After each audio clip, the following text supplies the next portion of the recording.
another 25. I'll try and keep it to 15 for the presentation, and then we can have 5 for discussion, 5 for Q&A. Does that work? I think you have discussion. Yes, but I'm not sure I have a whole lot to add. So That's fine. So if I go early, then we'll just have more time for the last one.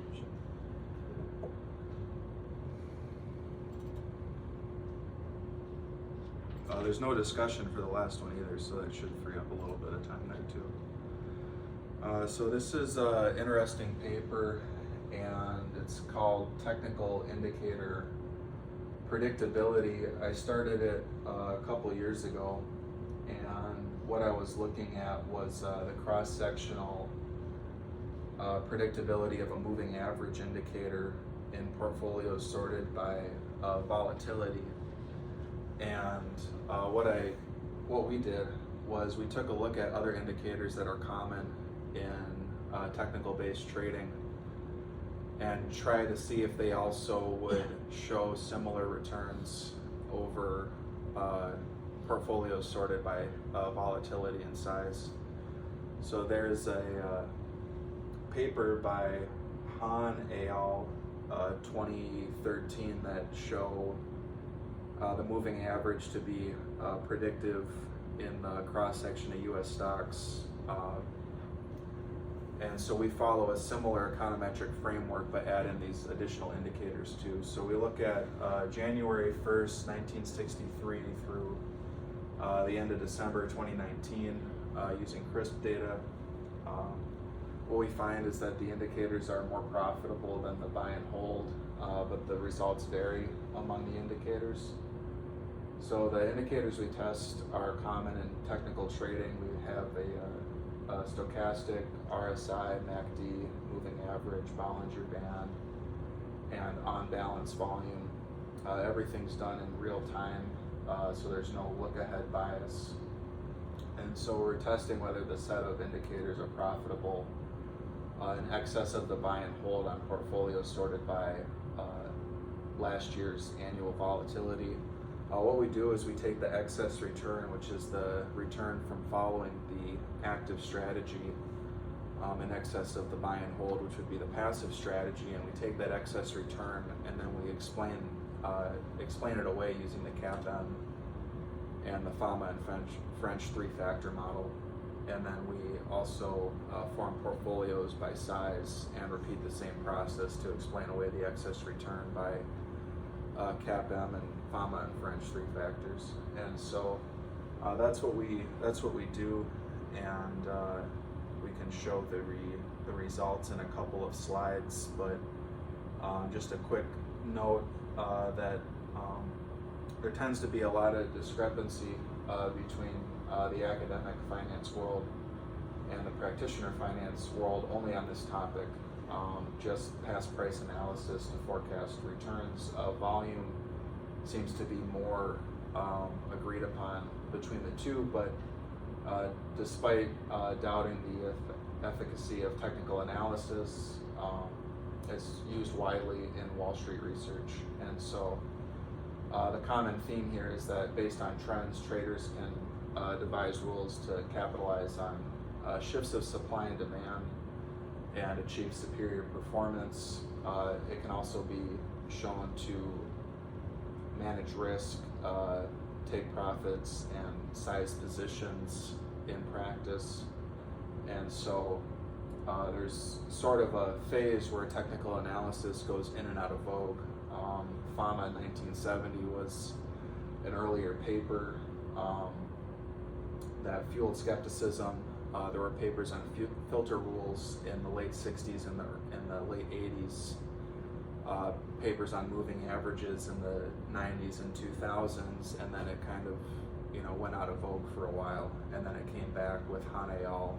2013 paper by Neely, Rapak, Tu, and Zhou 2016 in Management Science, among some others that have popped up recently and been published in Journal of Financial Economics, Journal of Finance and Quantitative Analysis, showing the ability of moving average studies or other technical indicators to be predictive and profitable in stock prices.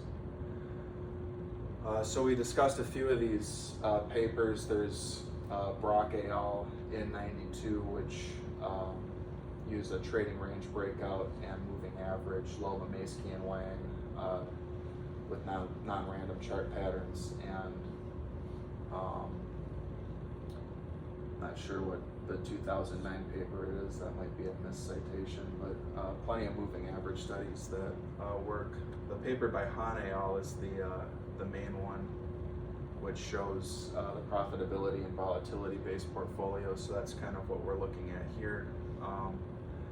The intuition is that high volatility is likely to blur other signals, forcing investors to rely more on technical indicators. And the justification provided by Han et al. Is that even though the data and the timing signals and the indicators might be available to investors, they might not act on the information even though it is available to them.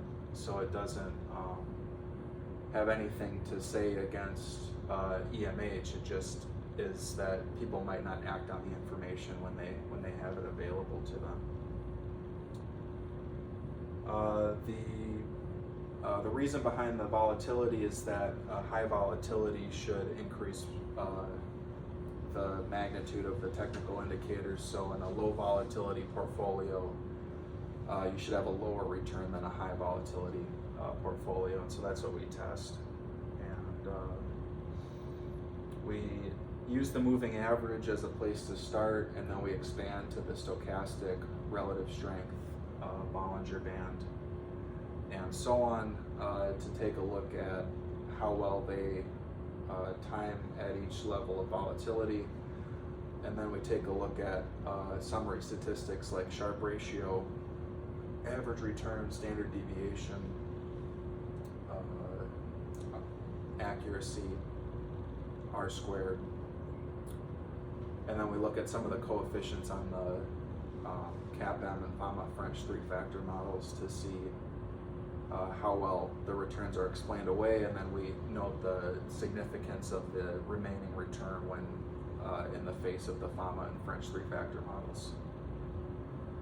So these are some of the main indicators we test: the Bollinger Band, stochastic, percent R, moving average, convergence, divergence, on-balance volume, moving average, and relative strength index. We obtain price levels and returns using CRISP. Everything's rebalanced yearly based on the standard deviation of the previous year. So I think we can get to some of the tables and take a look at that. The buy signal that we use for the Bollinger Band, RSI, and stochastic is from a trend following strategy related to the literature from John Henry, who was the founder of the Relative Strength Index. He was an engineer and trader and innovated the tool, and said, when you have a trending market, which would be associated with the US stock market or portfolio sorted by volatility, you have buy signals when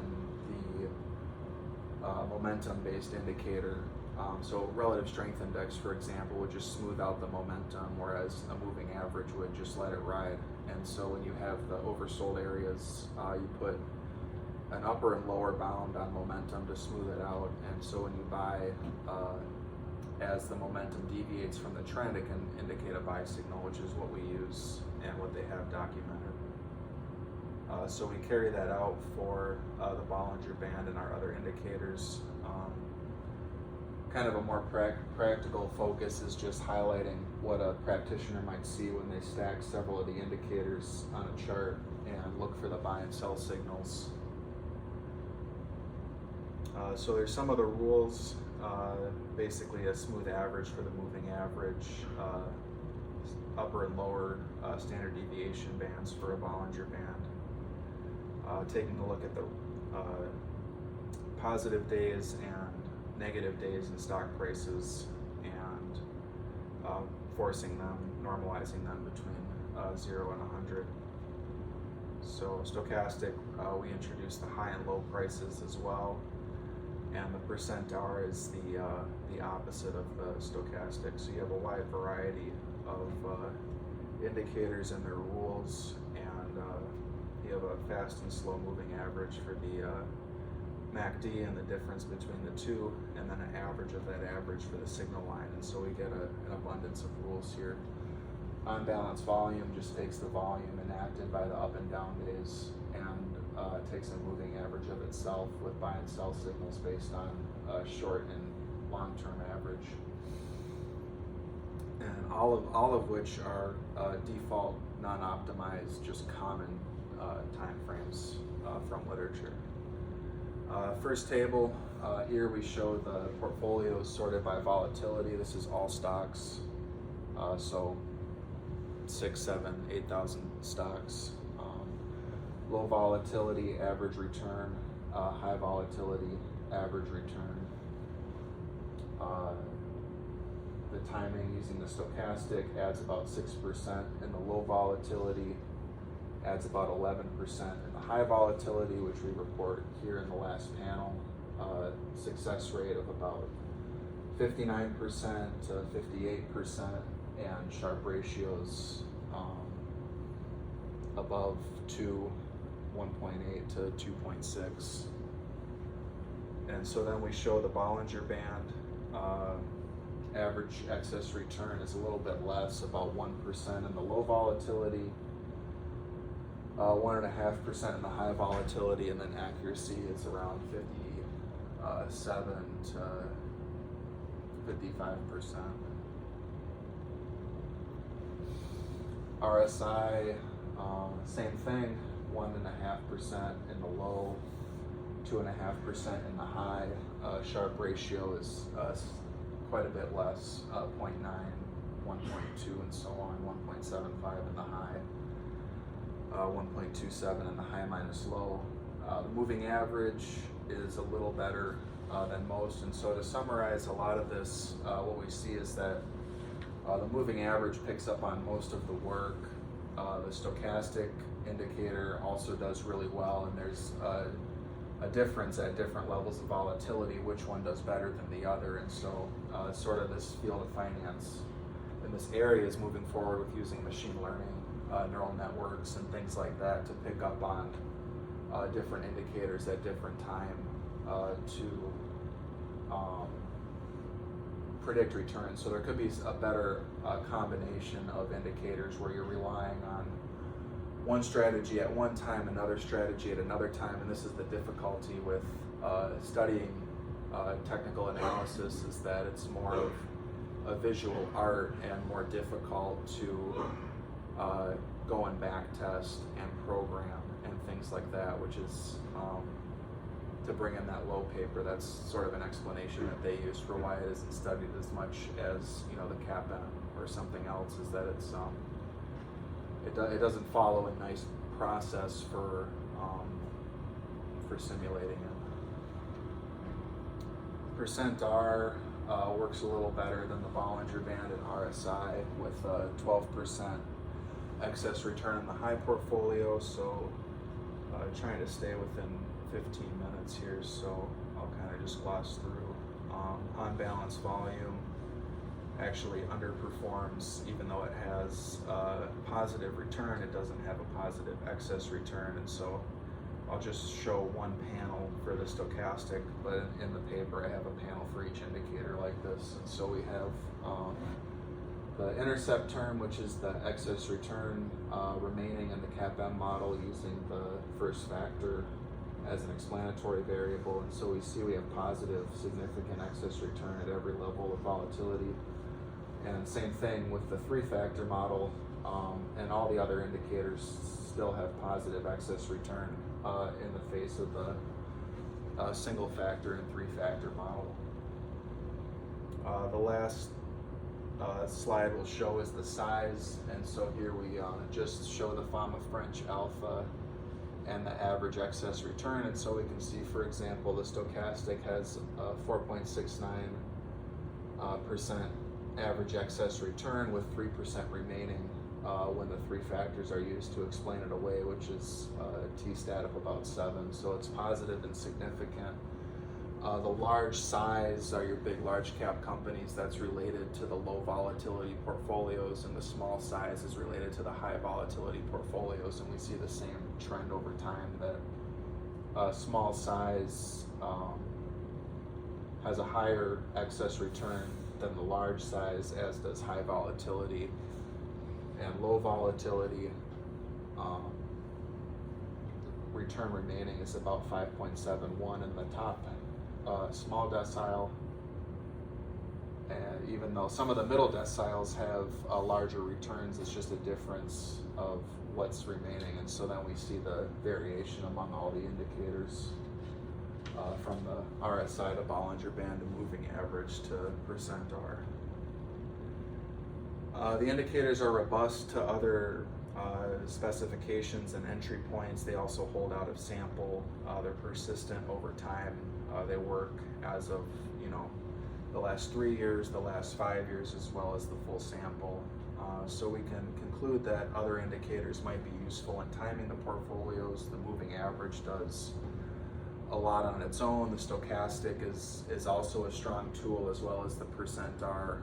Future work could combine these in predictive model using machine learning to navigate through the way a practitioner would. Somebody that just puts this on a chart, uses their eyes to look at it and make a fuzzy decision about what's a buy and what's a sell. We're trying to emulate here with computer programming, and neural net would be the next step in just simulating what humans do with this stuff in practice. So I guess what we would do now is go for the discussion and then questions after. A few things too. No problem.